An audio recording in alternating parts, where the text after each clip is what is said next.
Oke guys, kembali lagi di teori kita. Kali ini kita akan membahas tentang Thor Love and Thunder, yang dimana ini udah beberapa hari setelah penayangannya di bioskop. Dan langsung aja kita bahas dan mengenai post credit dari Thor Love and Thunder. Nah, sebelum kita mulai pembahasannya, kita bakal kenalan dulu sama karakter-karakter yang ada di filmnya, di Thor Love and Thunder. Yang pertama ada Thor sendiri atau God of Thunder, dan yang selanjutnya ada Mighty Thor atau Jane Foster, dan ketiga ada King Valkyrie, yang dimana Valkyrie sendiri itu udah memimpin Asgardian atau New Asgard, jadi dia disebut menjadi King Valkyrie. Nah, kemudian sendiri ada Korg, lalu ada anggota Guardian of the Galaxy, yang dimana anggota dari Guardian of the Galaxy sendiri ada Star-Lord, Nebula, Mantis, lalu ada Groot, dan ada Rocket Raccoon, dan kemudian ada Drax. Nah, si villainnya sendiri itu adalah Gorr the God Butcher yang diperankan oleh artisnya yaitu Christian Bale. Di opening film Thor Love and Thunder dibuka sangat baik dengan sosok Gorr yang diperankan oleh Christian Bale yang harus kehilangan sang anak di tanah kering dan tandus. Pertemuannya dengan Dewa Rapuh mengubahnya menjadi Gorr the God Butcher. Di semesta lain, Thor atau Chris Hemsworth yang tengah berjuang dengan skuad Guardian of the Galaxy harus berpisah demi menyelamatkan dewa-dewa lain. Dan Thor tak menyangka ia bertemu dengan Jane Foster di New Asgard. Tentunya pertemuan Thor dengan Jane adalah cinta yang lama yang bersemi kembali. Nah, Taika Waititi benar-benar mengubah genre Thor Love and Thunder menjadi komedi aksi, bukan aksi komedi. Benar-benar popcorn movie, film hero-hero lawakan dan sentilan lucu ala One Line Joke banyak bertebaran di sini. Dan juga di Siap Scene, Taika Waititi selalu berusaha menyempilkan apa yang bisa dibuat lucu. Dan sayangnya hal-hal lucu itu tak semuanya lucu, sebagian bahkan garing. Namun ada keseruan lain di sini yang dibuat Waititi dengan menampilkan adegan ikonik dari suatu film atau tokoh yang mungkin penonton tak menyadarinya. Dan itu menyenangkan untuk dilihat. Dan di film ini ketika scene beralih ke gore, scene itu jugalah yang membuat Thor lebih bernyawa dan hidup. Bill lah yang bisa dibilang menyelamatkan film ini. Penampilan Bill adalah yang paling juara lewat mimik, gestur, hingga cara bertutur. Kengerian akan makna seorang villain tercermin dengan sangat baik lewat diri Gorr melalui Bill. Tapi dalam komedi semuanya sama baiknya, mengingat sebagian besar bukanlah murni aktor aktris komedi. Dan sepertinya semua menikmati menjadi pelawak berkat arahan Waititi.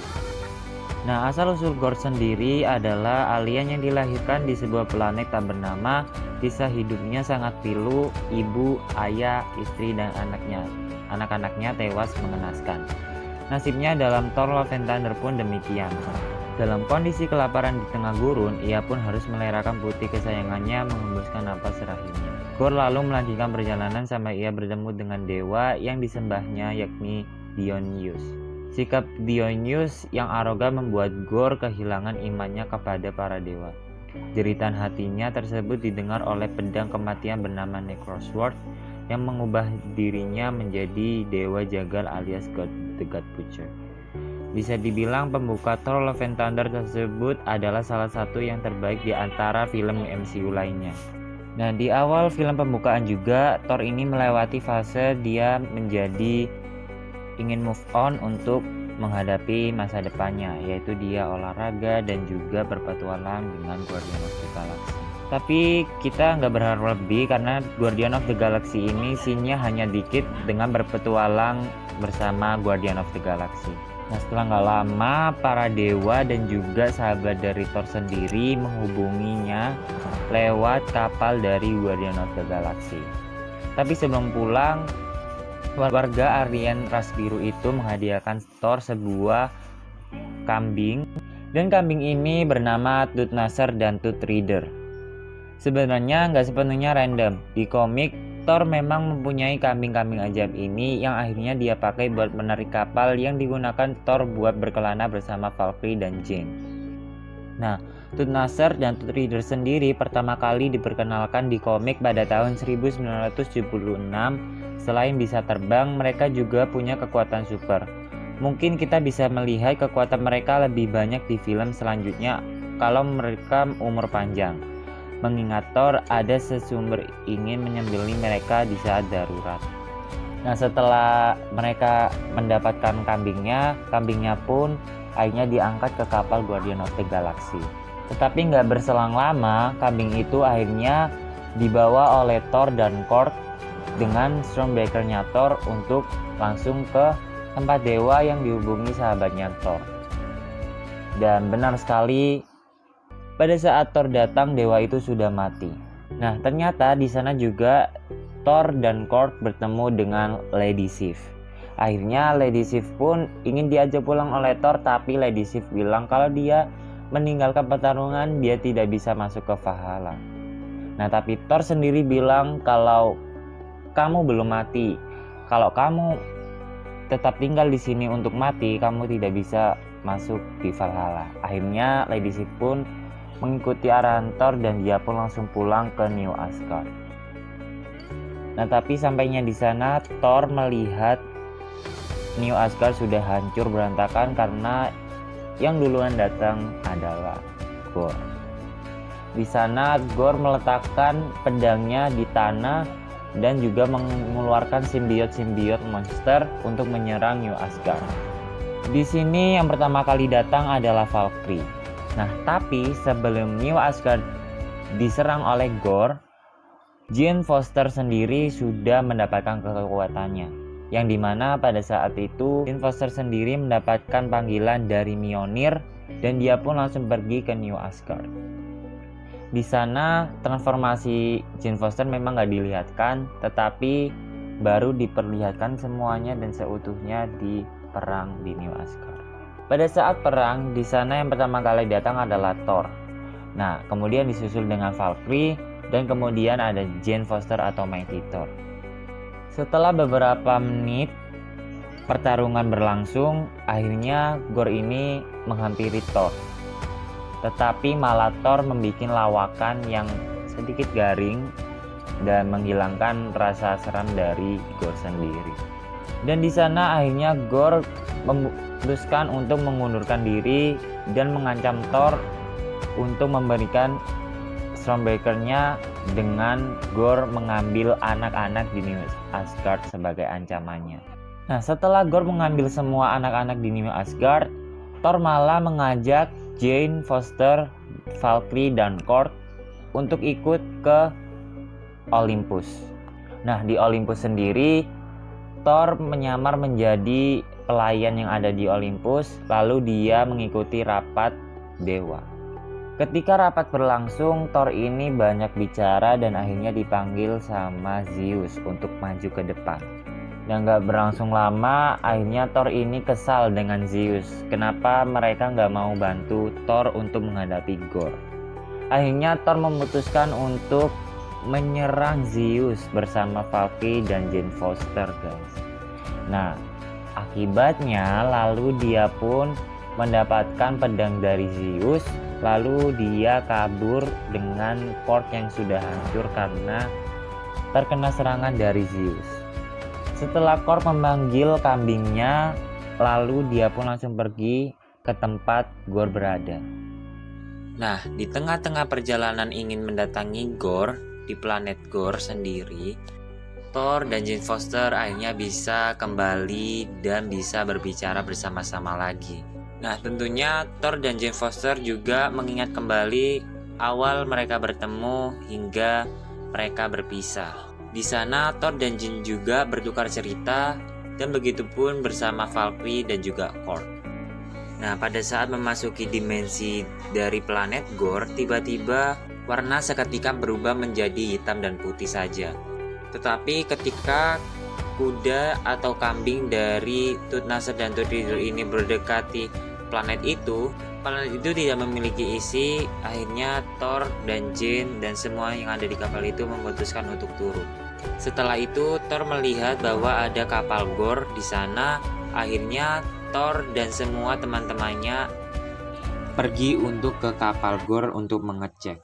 Nah, tetapi pada saat di sana tidak ada siapapun, Gorr maupun anak-anak di New Asgard di kapal itu.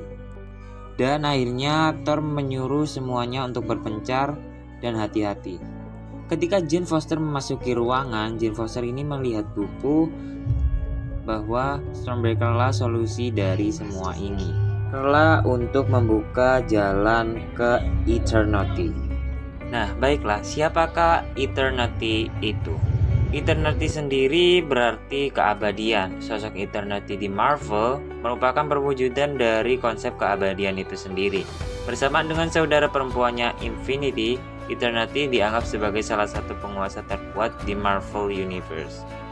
Eternity juga menjadi personifikasi dari waktu. Setiap dunia di Marvel Multiverse akan memiliki versi Eternity Marvel mereka sendiri. Dengan setiap perwujudannya ditampilkan sebagai sosok yang lebih berkuasa dan mencakup semua yang ada di seluruh multiverse. Nah, ketika Mighty Thor atau Jane Foster mengetahui itu, maka Mighty Thor pun langsung melempar jauh Stormbreaker dari Thor. Nah, Thor pun bertanya kepada Jane Foster, "Kenapa kau buang Stormbreaker itu, Jane?" Lalu Jane pun menjawab, "Gorr telah mengincar Stormbreaker-mu untuk membuka Eternity." Nah, dari dialog situlah Gorr pun tiba-tiba muncul. Nah, kemunculan dari Gorr membawa api kemarahan dari Thor, Jane Foster dan juga Valkyrie sendiri. Di sana ketika Thor, Jane Foster dan Valkyrie ingin melawan, simbiot dari pedang Necrosword itu langsung mengikat Jane, Thor dan juga Valkyrie. Di sana mereka diberi jarak dan juga tidak bisa berbicara. Di sana Gorr memaksa untuk Thor memanggil Stormbreaker-nya dengan ancamannya yaitu Jane dan juga Valkyrie bakal hilang atau dibunuh. Nah, Thor sendiri berkode-kode ke Mighty Thor dan juga Valkyrie bahwa inilah satu-satunya jalan untuk pertarungan berikutnya, atau mungkin ya nggak ada cara lain. Nah, setelah Stormbreaker dipanggil oleh Thor, Thor juga coba melawan Gorr tetapi tetap saja tidak bisa. Di sana akhirnya Gorr pun keluar dan juga Thor, Jane Foster dan Valkyrie ikut kelempar keluar. Di sana akhirnya Thor, Jane dan juga Valkyrie mendapatkan pertengkaran yang sangat hebat di dimensi atau planetnya Gorr. Di tengah-tengah pertarungan, Thor tidak bisa melanjutkan pertengkarannya dengan Gorr karena Valkyrie terkena tusuk dari pedang sendiri dari Zeus yang sudah diambil oleh Thor ketika pergi dari Olympus. Nah, ketika Thor, Jane dan juga Valkyrie ingin kembali ke New Asgard, Gorr pun di situ tidak putus asa untuk mengambil Stormbreaker dari Thor. Nah, akhirnya Stormbreaker itu pun keambil Gorr. Nah, di situ pun Jane, Valkyrie dan juga Thor sudah hampir putus asa. Jane sendiri pun sekarat guys, karena dia juga masih memiliki kanker yang ada di tubuhnya. Di sana Gorr tengah menjalani untuk membuka portal Eternity. Thor pun langsung menyamperin anak-anak dari New Asgard dan memberikan kekuatan dari pedangnya Zeus. Nah, ketika anak-anak New Asgard mendapatkan kekuatan petir sama dengan Thor tetapi warna kuning, akhirnya anak-anak itu disuruh untuk menyerang Gorr. Nah, di saat tengah-tengah perlawanan dan Thor juga sudah mendekati Gorr, akhirnya datanglah Jane Foster menggunakan kuda dari Valkyrie. Yang dimana belum itu Jane pun mendapatkan Stormbreaker datang kepada dirinya. Nah, setelah itu Jane datang, Jane pun langsung mengikuti Thor untuk menyerang Gorr lagi guys. Nah, tetapi setelah Stormbreaker juga sudah diambil oleh Thor, Gorr pun tetap kalah, tetapi pintu atau portal dari Eternity itu tetap terbuka guys, dan akhirnya Gore pun masuk ke dalam dimensi itu bersama Thor dan Jane Foster. Nah, di dalam sana terdapat Eternity dan juga Gore yang ingin meminta, pertama kali Gore ingin meminta dewa-dewa semua dimusnahkan yang eksis di universe. Tetapi Thor dan Jane berinisiatif atau bilang kepada Gore kalau lebih baik putrinya saja atau Love dihidupkan. Nah, lalu di sana akhirnya Gore meminta kepada Eternity untuk anaknya atau putrinya dihidupkan. Di sana akhirnya Gore mati dan putrinya kembali, dan juga Jane Foster yang sudah sakit parah dan tidak bisa ditahan lagi, akhirnya Jane pun meninggal. Nah, beberapa bulan, hari, dan tahun setelah pertarungan dari Thor Love and Thunder, akhirnya anak dari Gore itu diasuh oleh Thor sendiri dan diberi nama dan bernama juga Love. Nah, ada dua post credit nih guys. Yang pertama post credit dari Zeus, yang dimana Zeus ini memanggil anaknya yang bernama Hercules. Lalu post credit yang kedua, yang dimana Mighty Thor atau Jane Foster sudah berada di Valhalla dan disambut oleh Heimdall. Nah, post credit akan segera aku bahas di video selanjutnya guys. Jadi ini dia alur dari film Thor Love and Thunder. Menurut kalian gimana guys? Kalau menurut aku enjoy aja dan bagus-bagus aja filmnya. Tapi mungkin ini juga film terpendek yang ada di MCU baru pertama kali ya guys, yang berdurasi hanya 1 jam 59 menit. Dari semua post credit dan juga film yang udah ditayangin di Thor Love and Thunder, yang paling aku keselin yaitu scene ketika Jane berubah menjadi Mighty Thor. Itu di-cut, jadi nggak bisa lihat guys gimana transformasi Jane ketika berubah menjadi Mighty Thor. Tapi itu semua terserah MCU, jadi kita hanya bisa lihat dan tunggu project-project MCU ke depannya. Oke guys, segitu dulu. Kalian jangan lupa subscribe, like, dan komen, dan juga jangan lupa share ke teman-teman kalian. Stay happy dan juga selalu pantengin terus teori kita atau kupas teori, dan